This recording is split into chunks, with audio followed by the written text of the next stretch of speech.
Welcome to Tell Me Your Story, New Paradigms for a New World. I'm Richard Dugan, your host. Thank you so much for joining us here on the program. We do come your way on Sundays at 7 a.m. and 7 p.m. and Monday mornings at 1 a.m. And we stream live at richarddugan.com during those radio broadcast times. We archive the podcasts on the radio shows page at richarddugan.com as well as on SoundCloud and iTunes. And we encourage you also to go to our guests link. We have that as part of both the schedules page as well as the radio shows page, which would be up there. And then when you go to SoundCloud and you're listening to the interview, the guest's name is listed there. It is a link to the guest's website. So please avail yourself of the information that's available today. Ordinarily, I would say today is going to be one fun program. I am really looking forward to having some exciting conversations. And you know what? I really am, because I'm looking forward to the conversation we're going to have with my guest, Edy Nathan, and it is, well, I'm going to use the contraction because that's part of the title. It's Grief. The dance of self-discovery through trauma and loss. And Edy, thank you so much for joining us here on the program. It's great to be here, Richard. Thank you. And of course, people are going, "You're an idiot, Richard. What do you mean fun and excitement on a program?" Well, that's the interesting thing about this. If I am understanding, I was reading an article in regards to this whole aspect of going ahead and I'm going to use one of Robert Bly's words from his book, Iron John. You have got to go to that place they call katabasis, or, if you will, the bottom, the end of it all, so to speak, in order to come back out. And if I'm correct also, we've got to find ways of expressing our grief in a healthy way when it comes to loss. And we're not just talking about the loss of a loved one, whether it be human or animal. We're talking about the loss of anything that is meaningful to us, a job, a place that we live. I mean, I live in Southern California, Central California, with all these fires. Thankfully, haven't lost the home I live in yet, and I rent. So, I'd have to find a new place to rent, but all my earthly possessions would be gone. Hopefully not the animals. But isn't that really what we're going to be talking about here, is finding that place of, if the right word is equanimity, if you will, or balance in our lives, where it's okay to cry, it's okay to grieve, it's okay to get angry. I had a dear friend who passed away in our home. And 3 days after his passing, my wife and I were lying in bed, and I couldn't believe where the anger, that I was so mad. I was so angry that he left. I couldn't figure out where in the world that came from. Is that what we're talking about? That is exactly what we're talking about. And the experience that you just shared of not knowing where the anger is coming from, that's exactly the experience of grief. We don't know the emotions that are going to come up, and we're often surprised by those emotions, and they actually fit right into what I call the 11 phases of grief. And I know that people have spoken about the stages, and in the stages they're kind of finite. You go through 1, 2, 3, 4, and actually what makes me kind of stand out in this conversation around grief and the phases is that I see it as a dance. I see that you are going to move in and out of these emotions. So the first emotion might be anger and rage, and the reasons behind the anger and rage. You lost someone, you can't control it, you can't change it, and there you are, really feeling the intensity and the darkness of the loss and the depth of that. And in our culture, we've silenced grief. We try to remedy it, sometimes through medication, sometimes through alcohol. People around us want us to get over it. I don't know if getting over it is more for them or for you, to be honest with you. So the It's Grief is, it's everywhere. And if someone loses someone or loses a pet or loses a job or loses a limb, the degree that they grieve is going to be different for sure. it's not for me to say, oh, it's right or wrong how you grieve, but it's grief. Everyone's going to go through it in their way, and it will have its potency uh, depending on what you've lost and how you have handled previous losses. So, are you saying to us that Elizabeth Kubler-Ross's four stages of grief, you've expanded upon that? I mean, they're still valid, but there's more depth there that we need to look at. So I trained with Elizabeth Kubler-Ross. I mean, I took a couple of week-long intensives with her, with a lot of people, and the beauty of Elizabeth Kubler-Ross is she got us talking about death and dying in ways that we never had. When she initially brought up the 4 or 5 stages of grief, she was actually talking about the grief that the dying went through. And, the bargaining was really about the dying bargaining for life. What I'm talking really more about the grief and the survivors than the person who is dying. And we are all dying a little bit every day for sure, and therefore, our grief hits us in many different ways. So what she was really talking about was the dying, and I'm talking about how are we going to live with our grief? How are we going to move with it? How are we going to really be in the darkness? And I have a quote from a wonderful writer. She wrote a poem called "The Initiation." Her name is Araya Mountain Dreamer, and the quote at the end of the poem is, "I want to know if you can be alone with yourself, and if you truly like the company you keep in the empty moments." And that's what grief and the journey of grief actually asks you to do, is meet yourself and learn who you are as you're facing the obstacles presented by grief. And there is no greater teacher, or at least one of the greatest teachers is grief, because it will teach you things about yourself that you may have never known, what you can tolerate, and maybe who your friends are, or maybe who new people that come into your life, and welcoming them. So it's a learning process, if you dare. If you dare. I know some people don't. They almost treat it as if they have a restraining order against that person that they're supposed to be communicating with and connecting with themselves, and that's why they don't. I can tell you that a dear friend of my wife's, when my wife was going through her bout of surgery and chemotherapy back in 2001, she hung around for, I don't know, 2 or 3 months, and then just disappeared. It was like she dropped off the face of the map. Tried to get a hold of her, and I didn't know this. My wife did. That of course this friend, her mother had gone through terminal illness, and I said, "There's nothing wrong with you," because my wife took it on. She's very empathic as well, but she took it on and thinking there was something wrong with her. And I said, "No. If what you're telling me is true, your friend, she couldn't handle it. It was too much for her. And she couldn't be around someone she thought she was going to lose, who, if you want to look at it this way, cared about you that much." In one sense, by the same token, if she really cared, some would say, well, if she really cared, she would have stuck around. It's a tough one, and there's no question about it. I remember when my first wife came off of the airplane, walking down the steps with her first guide dog. And I knew that in 10 or 12 years, this dog was going to be taken away, because they usually don't let you keep the dog after its period of service, when they are reached its prime.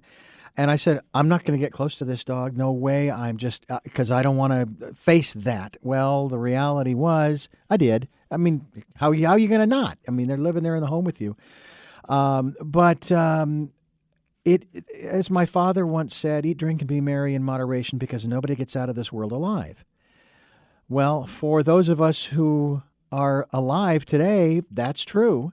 And those of us who have experienced the loss of a loved one, and I'm grateful that my father and my mother are still alive in their mid-late 80s, I know that day is coming. I know I'm going to get that phone call. And then I'm going to have to figure out what to do. I mean, I live here in Santa Barbara, and I'm thinking, do I go back to Phoenix for them? They're gone. Or am I going back for my siblings? Or am I going back for me? And I think that's the struggle we all have with if we have to travel a distance following the passing. And I want to have you address this a little bit because I know this is part of the process as well. It's like, well, why do I need to go? They're gone. I mean, I can now communicate with them because now they're everywhere, so to speak. I mean, depending upon your philosophical bent. What is your perspective in that process? Is that extremely important that, hey, you need to commiserate or you need to connect with those who are left behind, your siblings or spouse, their spouse or friends or what have you? Or are you then going to be thought of as an outcast because, well, you didn't come to mom and dad's funeral, and so we're going to ostracize you, and so, that kind of stuff. I mean, that happens. Talk to us a little bit about that kind of dynamic. You bring up a great question. The idea of going home to commiserate is a personal decision. One of the things that often happens when we're grieving is that even when we know that we have elderly parents, let's say, and that they are, probably going to pass sooner rather than later. Nothing really prepares us for the moment of that call. And even if it's happening, we go into a little bit of shock. It's a protection. That's the first phase. That shock and that numbness protects us from, our full-on emotions. And we need that protection. It gives us a little bit of time. It gives our brain time to kind of get used to the idea of the loss. So, the funeral is not really for the person who's died. It's really for the people who are living. It's a ritual. Do I believe in rituals in terms of the rituals of death? Yes, they're there for a reason. How you decide to honor a parent, go to the funeral, not go to the funeral, is certainly personal. How your family will react to that will be their own personal reaction. Being true to the self is really one of the most important steps in life, but also understanding how are you going to navigate through your family's issues if they will feel badly that you haven't joined them in their community of grief and of loss. And sometimes we make decisions, quick decisions, that later bite us only in our own minds. It's not because of anybody else. And it's good to kind of think about, well, what will I feel? What do I think I'll feel a year down the road if I don't go now? And to kind of imagine that and play it out in your mind. Again, there's no right or wrong. Our loved ones are in our hearts. We walk with them wherever we go. I lost my first love when I was in my late 20s. And, does he walk around with me in my heart? Absolutely. He's why I do this work. So, uh, I don't have to go to the cemetery to feel him. He's with me. But everyone is different, and you need to honor yourself, but also really think about, well, you know, do I want to kind of honor this ritual? And at least today, as we talk, and I say this in light of the fact that my parents have already sent out their last will and testament to all six of us. I was a little surprised that initially I was surprised that we received two, one from my father and one from my mother. And then I thought, well, they are individuals in general. So yes, they're a married couple, but you usually don't send out a last will and testament as a couple. And I remember reading it through, and again, it wouldn't have made any difference what they had decided. Everybody, the other five kids get everything, Richard gets nothing, would have been fine, because I've said this for years. I've already gotten everything from them that I could ever possibly want. I mean, not just life. I mean, that's kind of a cliche. But the connection that we have had, especially over the last 20 years or more, I see them more as really good friends than as parents. to the point where I was actually able to share with my father when I was visiting back on Easter, when they were taking care of their great grandson. Their great grandson, I was just blown away. Um, and they were looking really haggard because this is like a 1.5, 2 year old kid, right? And he was a little sick. And I turned to my dad and I says, Dad, you do know that, yes, I know you love your daughter and your granddaughter as well as your great grandson, but you do know you can say no? That we just can't take care of the kid. We're worn out. And he said, oh, I know. I says, do you want me to call somebody? He says, no, don't you get involved. Which I didn't. Don't need to get into that dynamic. And I'm fortunate. I've described it this way. I'm not saying that I grew up in what might call a Norman Rockwell type of life. It was middle class, no question. And for those of you who don't know who Norman Rockwell is, Google it. But we had our struggles and strifes, but I got to tell you, our Thanksgiving and Christmas dinners, they were really nice. We had a great time, great conversation. And when I would go over to my parents' house with my second wife and we would talk for hours about all kinds of metaphysical and spiritual things and what's going on in our lives. And it was fantastic. So I suppose you might say one of the lucky ones. But I'm wondering, I think about this in terms of grief, in terms of because I've been through it, and I remember when my grandmother passed away on my mother's side. I think I was 7, and I think I was also almost asked to leave the church because I was so upset.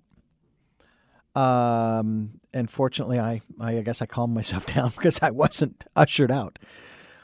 But I've often thought, and I realize this is simplistic, and this isn't going to happen. Just like my first wife coming down the gangplank with the dog. If we would just not attach ourselves to people, but it isn't just people. I live here in Santa Barbara, and I have to tell you, I grieve over the fact, almost daily, in a sense, on a very low burn or simmer, that the lifestyle that I came here to live over the last 11 years, I've lost. I don't feel safe here anymore. Matter of fact, I don't think I'd feel safe anywhere in California, primarily because of the risk of fires and getting burned out. I am burned out over the possibility of being burned out. So when we talk about grief, we're talking about it on a lot of different levels here. Yeah. Yes, it's so, to your point, the the place you live doesn't feel safe anymore. It's not what it was, and it was a wonderful respite for you, and now you're seeing that it's less of a respite. Maybe you're afraid, you're concerned, when's the next fire? Am I going to get hit the next time?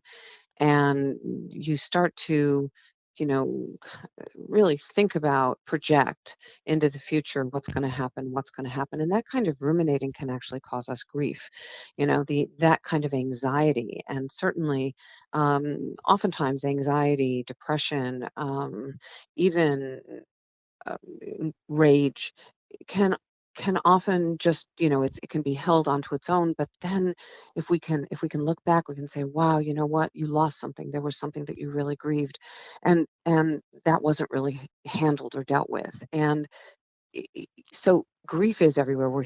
It's in the news now. We can't seem to escape hearing about shootings and abuse that's happening to, let's say, these 150 plus gymnasts that we're, just now hearing their stories as they get deeper and deeper, and the grief of that they're holding, having kept secrets for so long, and then their parents who, also kind of had to keep these secrets, and who knew and who didn't know, and the minds of trainers who are really sociopathic, who kind of put them under a very dark and dangerous spell, and the grief that that causes, and the coming out that is needed. So we, and as these stories come out, the people across the United States and even the world who hear these stories, if they have hidden something or kept something in a very secret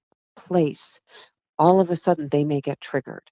So grief and trauma can come up in ways that are so unexpected. And that's really what I talk about in the book, that it's grief. We are in its grief. It's grief. We are inundated with hearing stories that are so potent and so powerful and dark. And sometimes we get triggered and don't know what to do with those triggers. And one of the things that I suggest to people, even some like you've spoken about, home is not feeling so safe anymore, is talk about it. Don't keep it a secret. Let other people know what's going on. You might find that you have a community of people who are like-minded. If what you're hearing in the news, the shootings or the abuses are triggering something in you, don't go it alone. Don't avoid it. Start to think about it, have a voice, write about it, reach out to some local self-help groups. If you've got a computer, maybe find some chat rooms where you can stay anonymous and maybe hear what other people are saying. So its grief is really that it's everywhere, and it's a dance. But once you start to go into the dance, self-reflection and self-knowledge begin to percolate in ways that, again, you cannot imagine, in Well, good ways. when we come back from our break, we're going to talk about the 11 phases, and we'll go through them one by one and talk about them just a little bit as we go. But before we go to break, I don't know if you saw this documentary on PBS. It's some years ago, on death.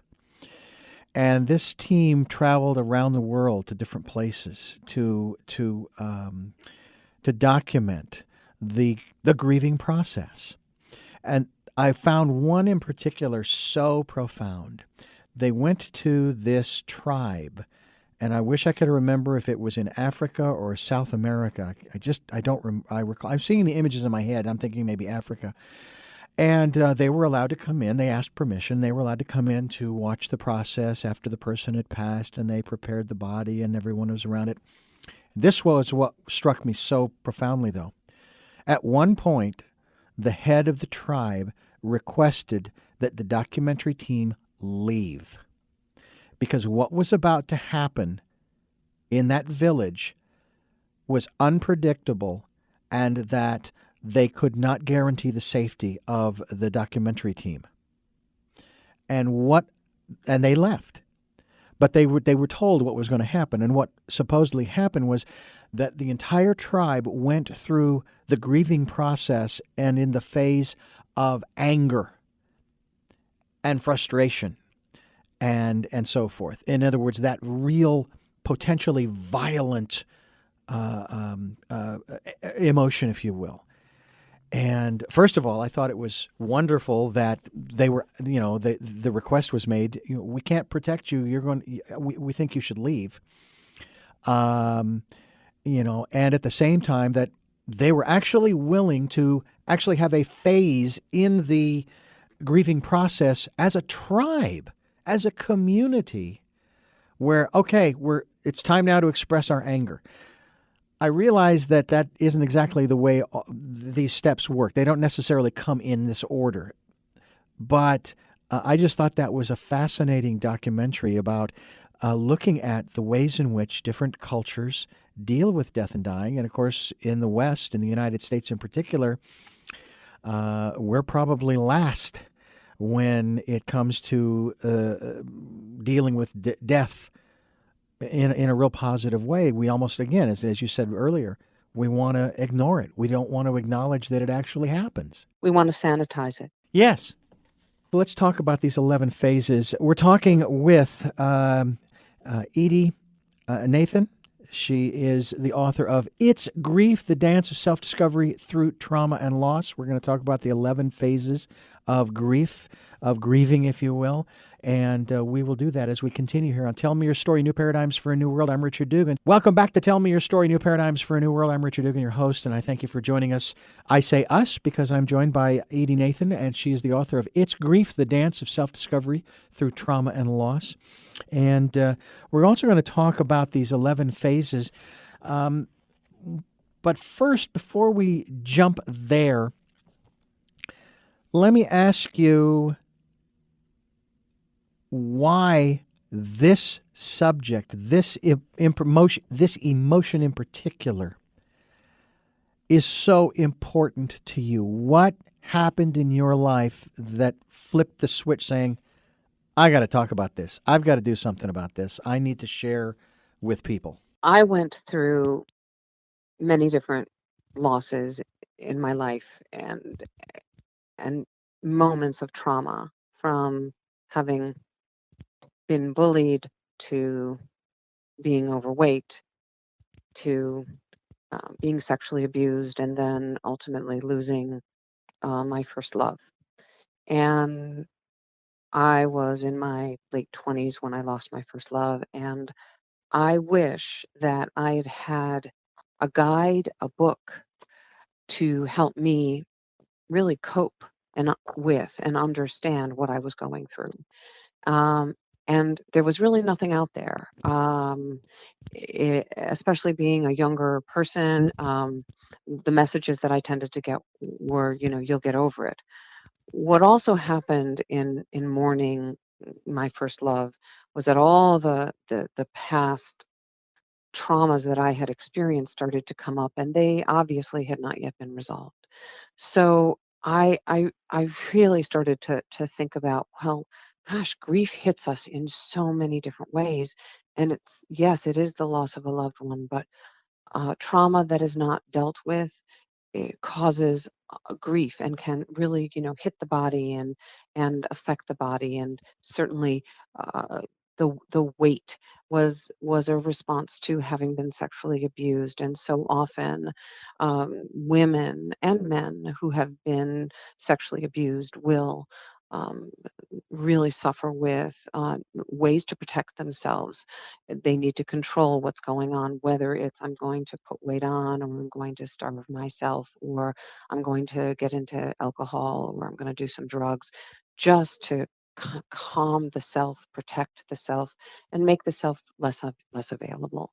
So I really wanted to have a discussion and open the conversation up about where grief hits us and how it hits us, and then what to do.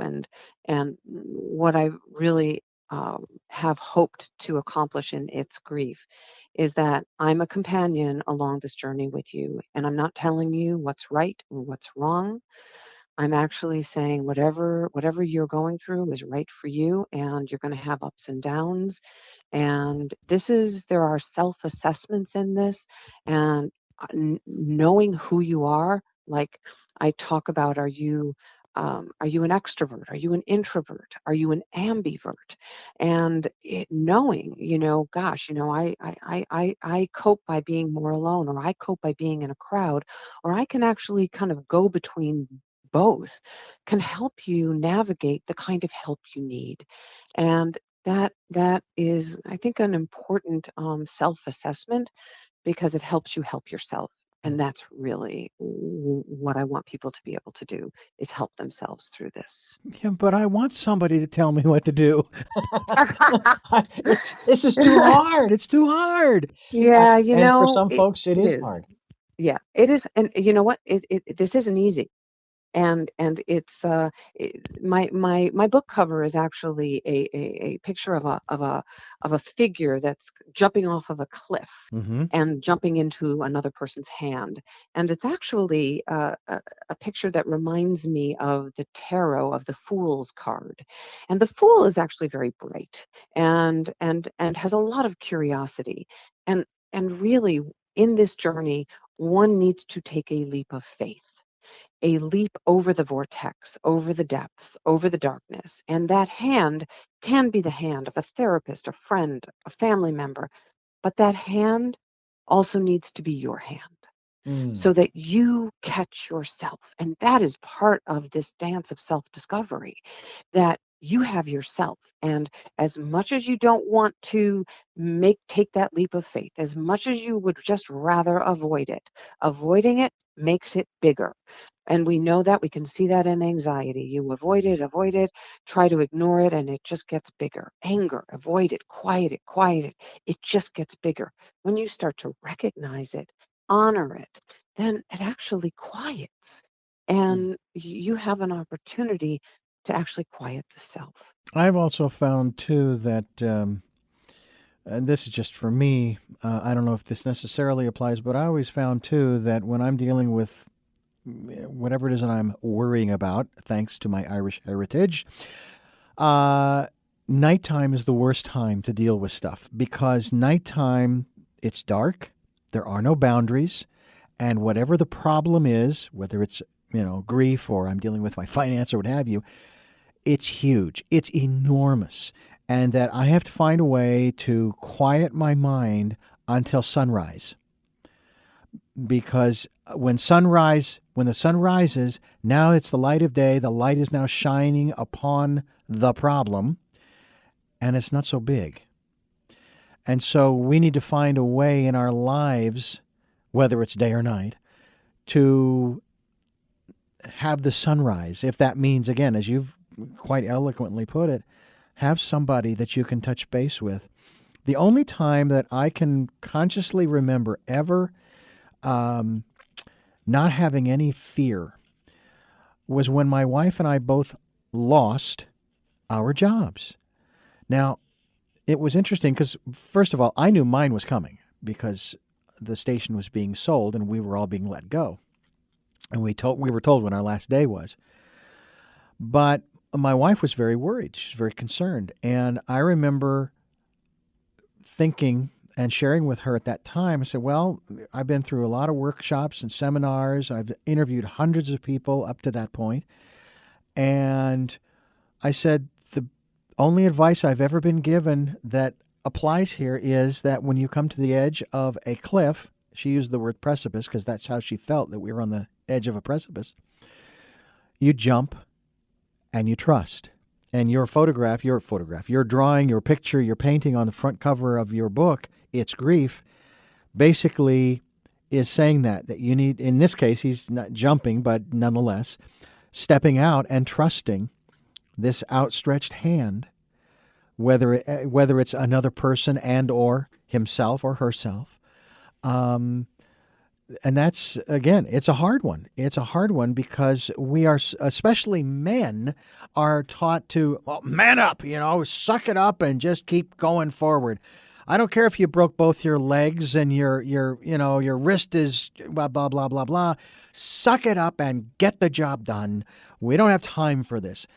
And I'm noticing that in our society here in the West, that's across the board. Men and women now, it's got to get the job done before you.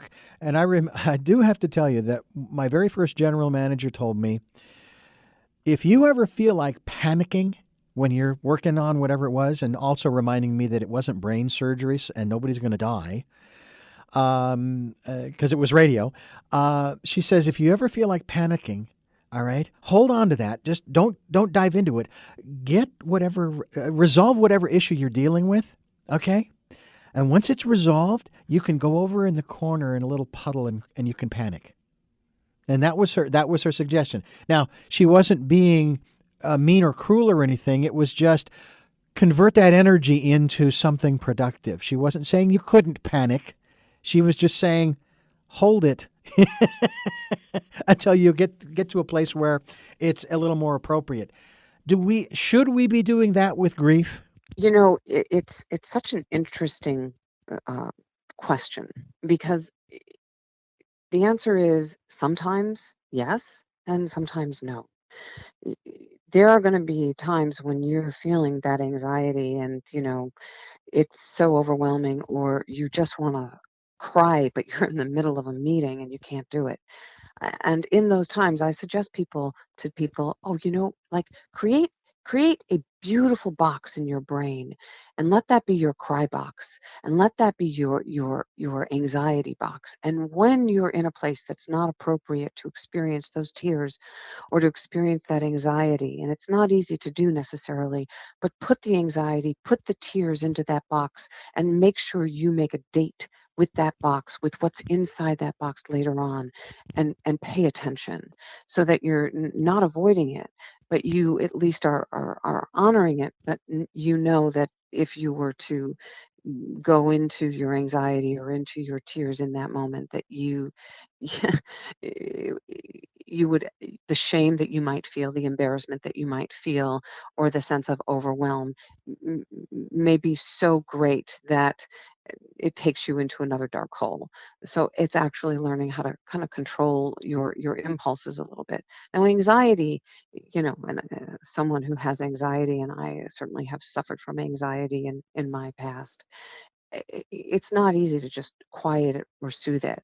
And exercises actually are given throughout my book, It's Grief, on how to help calm the anxiety, how to nurture it.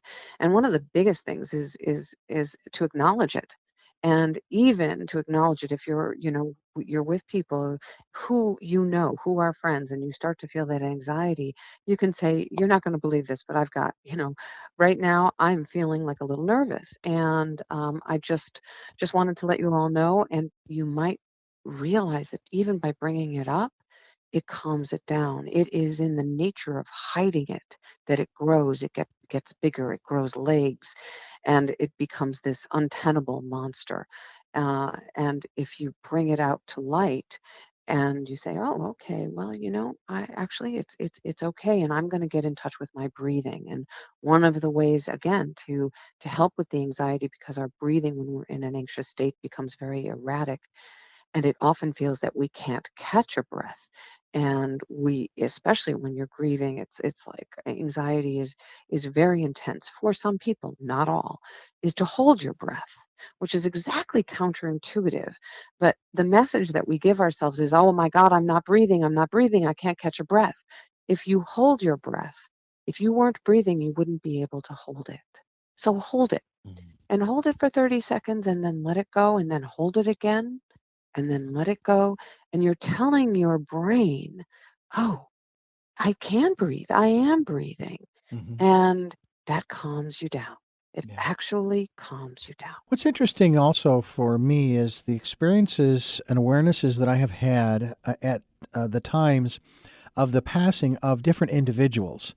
With one, I felt I was at the memorial service at the church, and I just was kind of looking around because of where I was philosophically at the time and thinking, wow, he's all around us right now, and I felt good about that. With my dear friend who passed away in our home, I was mad and angry because primarily not only just because of the loss of the friendship that my wife and I had with him, but because he was going to teach me a lot about cars that I did not know. Now, I was in my 30s at the time. I didn't grow up with cars because I was legally blind until I was 38, so there was no car. It was a bicycle. And I was really upset about the fact that I wasn't going to get that opportunity to learn from him about these cars because he was so meticulous. He was so good. The dinners that we used to share. When my grandmother passed away at the age of 7, it was very traumatic because I was very close to her, and a few years later I had a dream about her, which was very interesting. So obviously our reactions to different people in different situations as well, um, you never have the same reaction to grief every single time. So there is no formula per se, but you have the 11 phases in your book, It's Grief, The Dance of Self-Discovery Through Trauma and Loss. Let's start with the emotional armor in terms of numbness, hysteria, denial, and protest, as well as shock. And to me, shock would come first because you get the news. Like when my grandfather passed away, my dad was on the phone and he gets off, and I had just come home from delivering newspapers and collecting money, and he says, "Your grandfather just passed away." And it didn't really. I mean, I was sad, but it didn't hit me the way it did when his wife passed away a few years later. But we went to the funeral. He was a cowboy. He was also a sheriff in a small town, so they did the usual, putting the boots in the stirrups backwards as they went with the procession down the street and so forth. Um, but let's talk about this emotional armor. Is there a big concern? And in your practice, have you come across this where sometimes people get stuck in one of these and they need a little help, a little push to move forward? And again, this may be counterintuitive to what you've said in terms of allowing ourselves to go through the process and the steps, but can we get stuck, or is that not being stuck? We're just not finished. Good question. And both are true. Sometimes we do get stuck, and sometimes we're not finished. Sometimes the two go hand in hand. You're stuck because you're not finished. Other times you can get stuck, and it's how you need to self-identify. It's safe for you to stay there, to move beyond, or to start to feel the anger or the regret or the sadness would mean that you're moving, you're moving out of what could be a safe zone. So emotional armor, that first phase is actually a very safe place to be for many people. The numbness, the hysteria, it's not really written in any order of Hmm. experience. Everyone experiences it differently. Right. uh, it is, I see the emotional armor phase as a place that no matter what phase you're in, when you're moving through a new phase and you start to have insights, that you will go back to that emotional armor phase. You may go back into numbness as you're growing, as you're shifting, as you're changing. It's kind of a resting place. You might go into denial, but denial might not be of the loss of your loved one, but denial that there's even any anger, or that there's any rage, or that there's any, that you have any feelings about what's gone down. So this is a resting place. This is a place that you can repair. This is a place where sometimes you just need to feel nothing, where you need to feel the hysteria. Again, it's not for me to say it's right or it's wrong. I in my work, I have always seen this circular route where when people are going through the different layers of the phases, that they will often go right back to the emotional armor to kind of get back, get create some safety for themselves.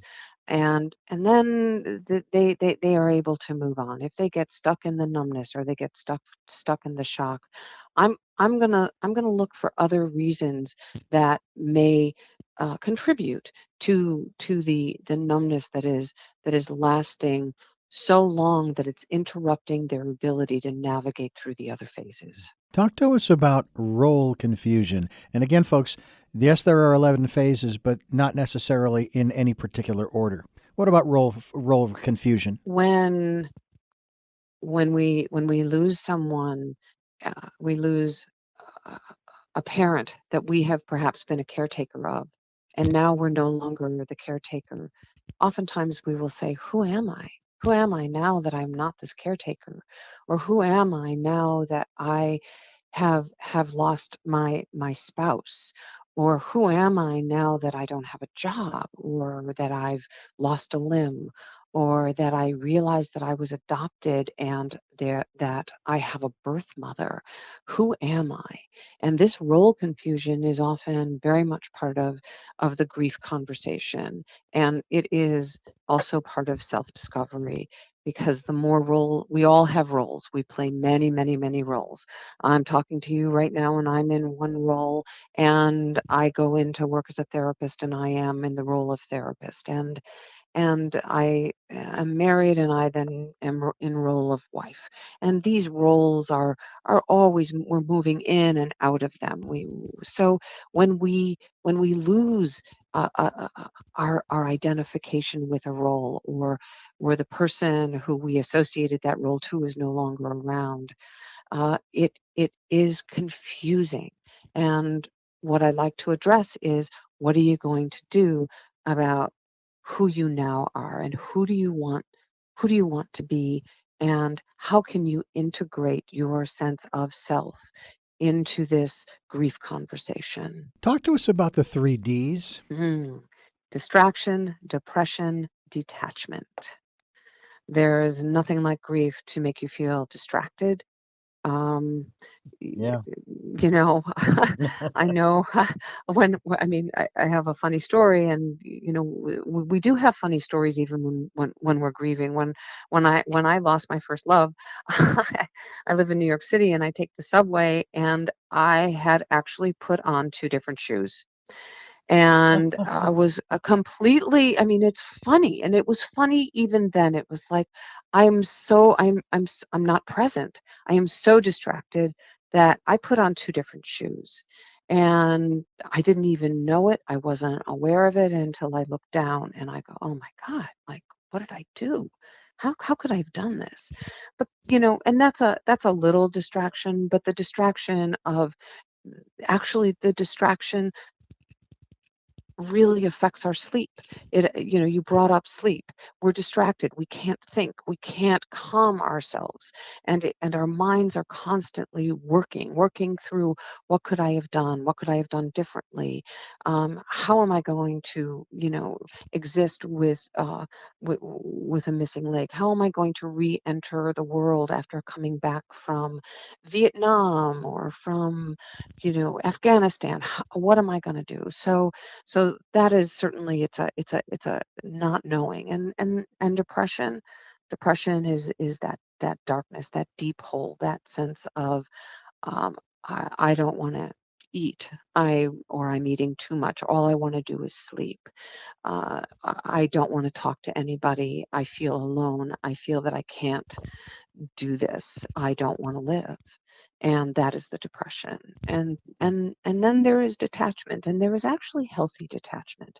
I can't be around certain people right now. They're triggers for me. Or the detachment of the grief that's just I don't want to share what's going on, and maybe you're more of an introvert, and so you decide to just kind of go through this a little bit on your own first, and then reach out to one person who can help. So again, not everybody's going to go through this, and you're going to maybe touch upon one of these 3 Ds, all of them, or none of them. Yeah. Now, the next four are some very interesting combinations of emotions. You have fear and anxiety, you have anger, rage, and despair, you have regret, guilt, and shame, and you have sadness. And those are 4 different sections there, folks, not one. And the one that really struck me was when I read this regret, guilt, and shame. And I thought, wow, those 3 really do go together. They fit like a glove, one inside another almost. There's almost like layers there. We may not have said what we wanted to say. We never told. The last words I said to Pop were, "You're an idiot and I hate you," and then you feel guilty for that, and now you're feeling ashamed because you didn't really get to tell your Pop that you loved him, that kind of stuff. What about all? I mean, and these emotions, they're all spinning around inside of us at that time, aren't they? Yeah, they are. They're all spinning around. But again, some people may not feel that anger, rage, or despair. They just might not.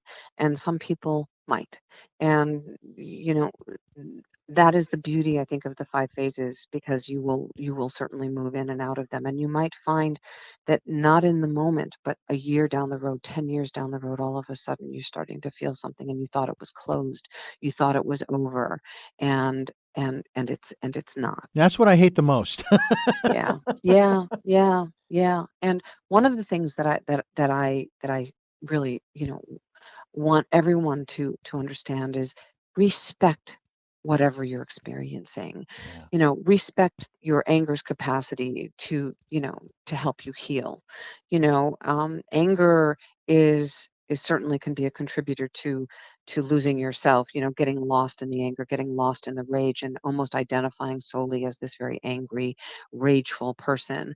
And, understanding that, anger and rage doesn't have to look explosive. It can also just be an internal process, and you can have the mask of happiness and just look, I'm fine, which we often do. But underneath the I'm fine is that rage, that anger, and it can make us sick. It can really make us physically sick if we don't look at it. So, Yeah. I mean, and that's been the conversation we've had on this program time and time again when it deals with our own personal health and well-being is when you hold these emotions in, you're going to do yourself more physical, not just emotional, but physical harm over the years than anybody else, especially let's just say when it comes to anger and frustration towards another person. You're not hurting them.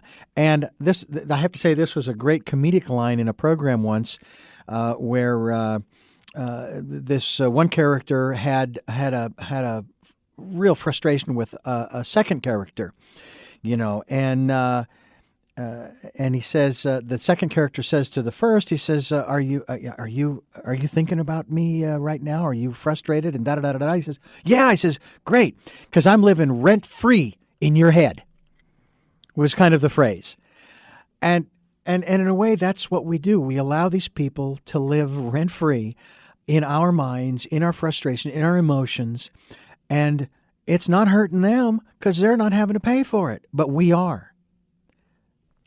And it's really a struggle. Now, I like the next four that we go into because they begin the process of bringing us to that place of balance, of healing.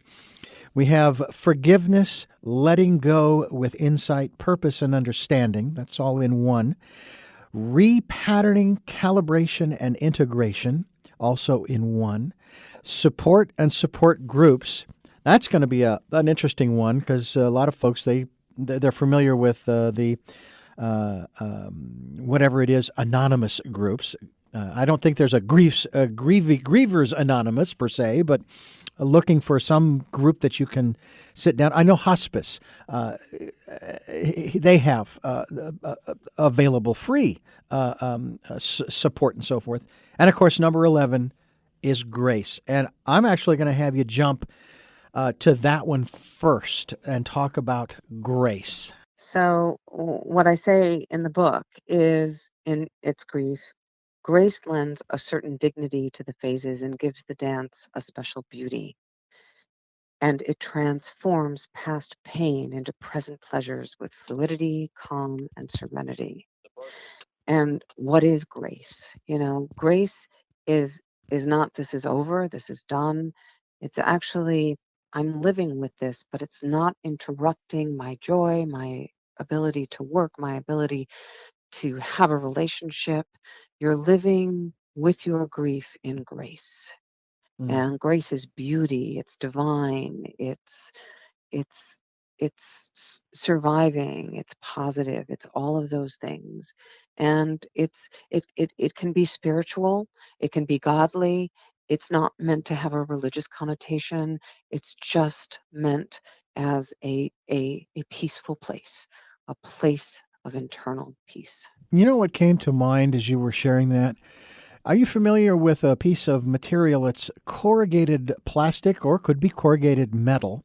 If you were to lay it down, it has these hills and valleys, hills and valleys, hills and valleys, right? And if you take those hills and valleys out, of course, you have a flat piece of metal or plastic. But the corrugated material is a rather durable, strong piece of material that you can use for a lot of different things. And in a way, what you're describing as we talk about all of these different aspects, all of the 11 phases, is that in order for us to be a whole human being, we need to have all of these parts, preferably not getting stuck in any one of them. But without all of them, especially if we look at our past, we wouldn't be the person that we are today. And in a manner of speaking, we wouldn't be whole. I'm not even sure that's whole in a different definition. not in terms of I'm fixed. I don't need any more therapy anymore because I am now living on a higher plane of existence, kind of thing. But whole in terms of I I am me. I'm able to process these things and work through them. I may spend 10 months in fear and 6 days in frustration and anger and a week and a half in guilt. That's And right. And you may find that they're layered and that, yeah. you're feeling guilt while you're feeling the anger and you're feeling the despair, but you're also starting to feel some sadness. And sadness is sadness in that phase of sadness. We can live with sadness. It's really hard to live our lives in anger or rage or anxiety. It's really hard to do that. But it's less hard. It's far less hard to live in in sadness. We can certainly live in sadness. Yes, and I have to say that there are times when I'm sitting around and I'm thinking about my life, and there's part of me that thinks that, well, I'm sitting now in a place of grief, of loss, of the kind of life that I thought I was going to live when moving here. But when I look back at that moment when I told my wife that we're on the edge of a cliff and we're going to jump and trust, and we did, and boom, here we are. Well, these are just phases. Nothing's permanent. That's right. And, who knows how much longer we'll be here? We could be here another 20 years or That's right. 20 days. I'm curious about, now you have an MA, an LCSWR. What in the world is that? It just means that I'm a licensed clinical social work, and the R is kind of a designated an initial that lets you know that I've been in the field longer than 6 years. Ah. And that's really what that is. Yeah. You are also a licensed therapist, AAS or ASEC? So ASEC, ASS. I am a sex therapist. I am Okay. a certified sex therapist, and because I work so much with sexual trauma, also sexual issues, that certification, though I did it a little bit later in life, was really important because I see how so many sexual issues can cause grief and keep us down and keep us not living the lives we want to lead. So each of my case studies in the book, are very different. They go from sexual issues to the loss of a spouse, to the loss of a limb, to the adoption triad, because I want everyone to understand that you're going to go through your own grief, and it's grief, but it can be anyone's story. But you're also a hypnotherapist as well. Yes, I am. I'm a hypnotherapist, and I actually did some training with Brian Weiss in past life regression. So I do regression work as well.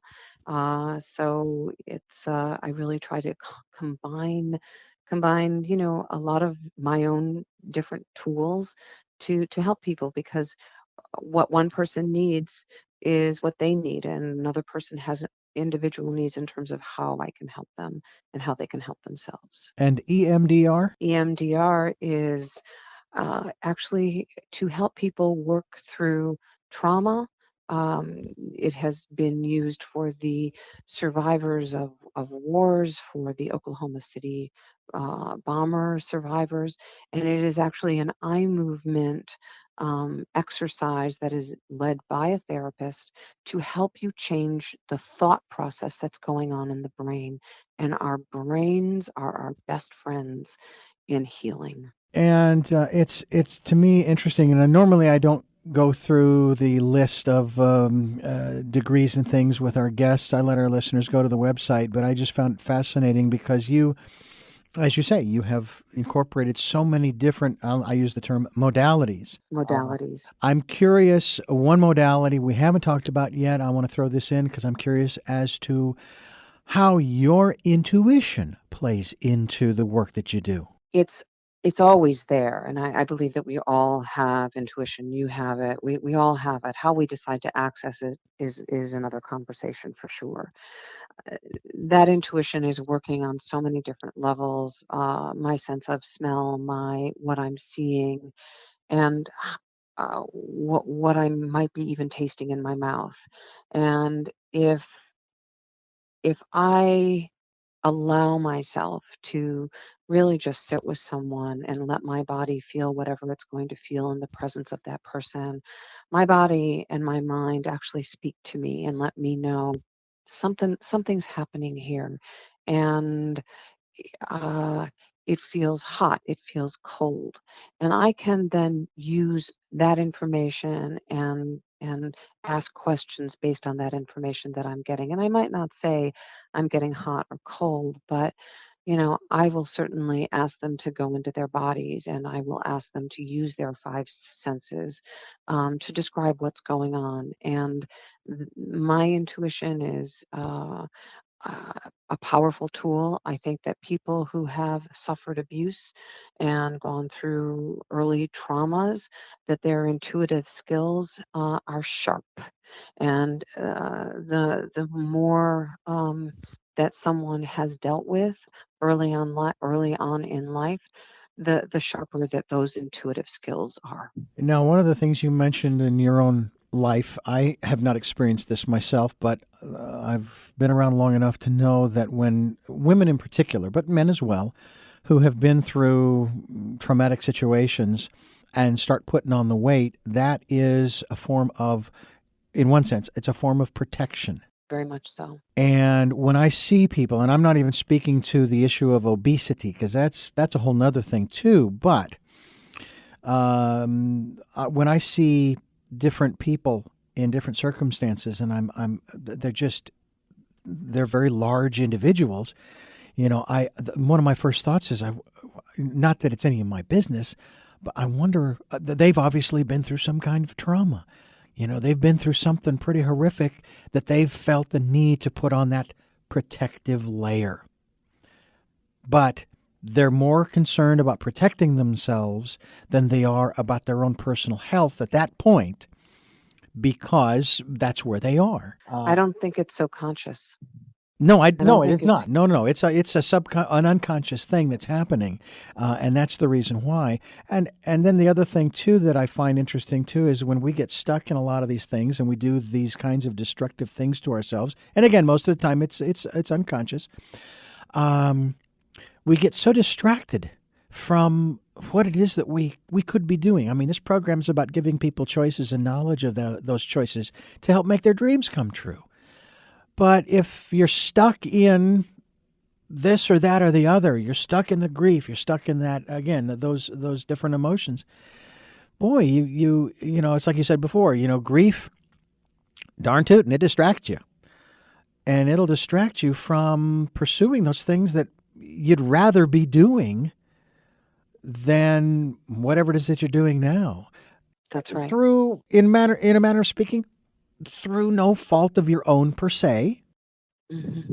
But I guess the first step on the road back is becoming aware that, I haven't looked in the mirror in a long time. My goodness, this is something I need to deal with this, and try to fix this. And sometimes it doesn't happen until a health scare occurs, and Yeah. it's that health scare that actually prompts them to do something about it. And then some folks, they just can't. They need to stay in their protection. Mm-hmm. And we've heard of people who get the surgery, within the, to tie their bellies, to tie their stomachs, and they eat through them. And it's just that they're not ready. They can't, they think they want to be, that they want to be thinner, or that they want to get healthy, but their brains are saying it's too scary. It is just way, way too scary.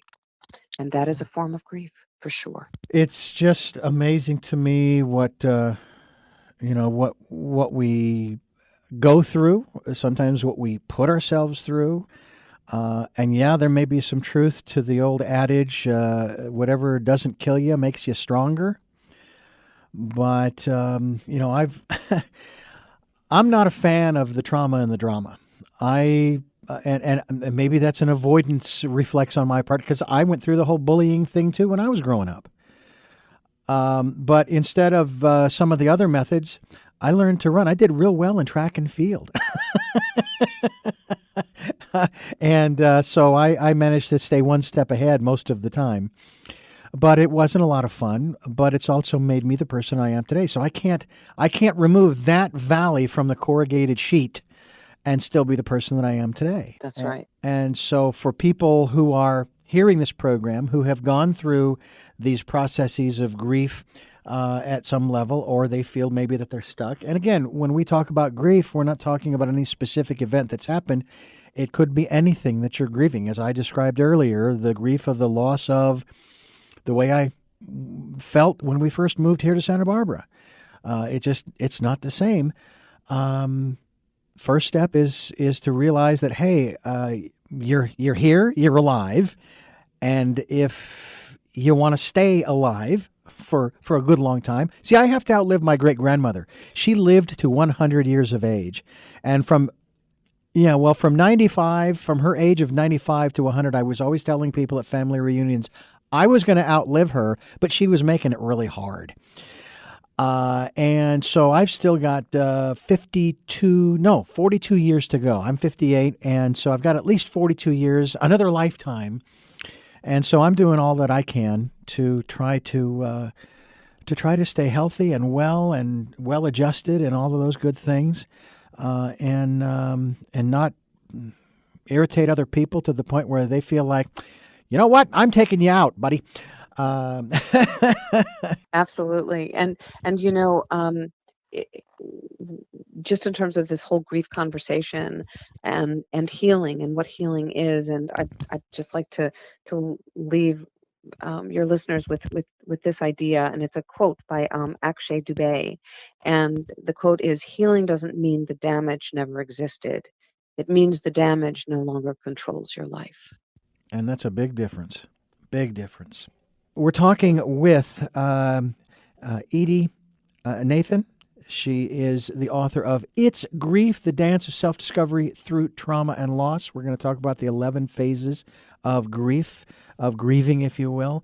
And we will do that as we continue here on Tell Me Your Story, New Paradigms for a New World. I'm Richard Dugan. Edy Nathan, thank you so much for joining us here on the program. It's been a pleasure having you here. I want to remind our listeners that you can go to her website, which is edynathan.com, and that is EDYNATHAN.com.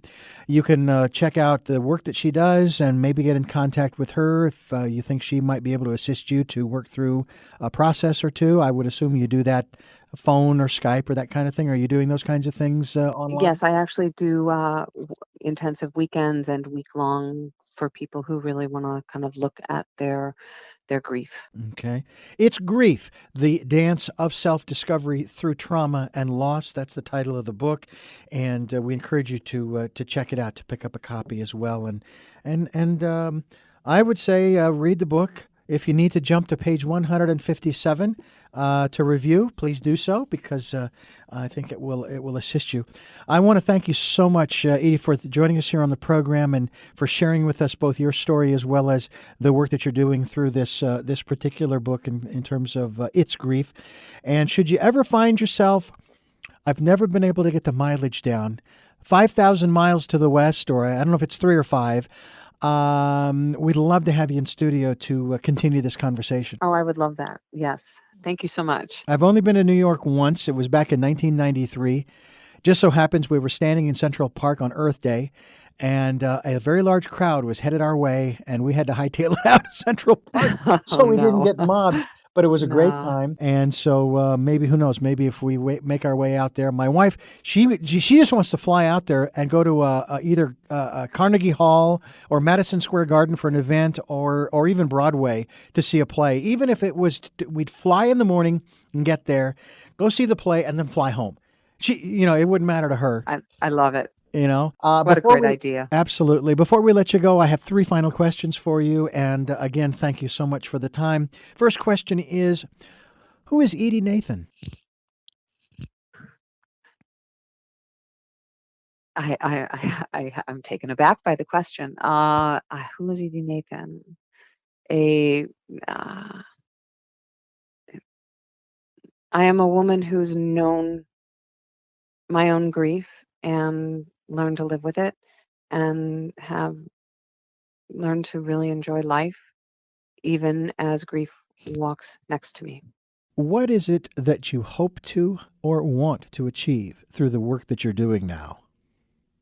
I want to get the conversation out there that we don't have to hide our grief, that we can start talking about it and not avoid it, but make it our greatest teacher. And what is your life's purpose?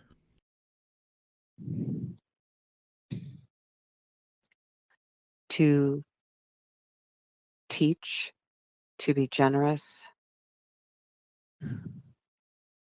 and to know that we are all sacred human beings, and to appreciate the ups and downs that friends, family, loved ones, and people I don't even know go through. Edy Nathan, again, thank you so much for joining us. And a reminder to our listeners, the website, edynathan.com. We, of course, will be linked to the website and the title of the book. It's Grief, the Dance of Self-Discovery Through Trauma and Loss. Again, Edy, thank you so much for joining us. Thank you so much. I'm Richard Dugan. This has been Tell Me Your Story, New Paradigms for a New World, giving you choices and knowledge of those choices to help make your dreams come true. Until next time, love to Lal.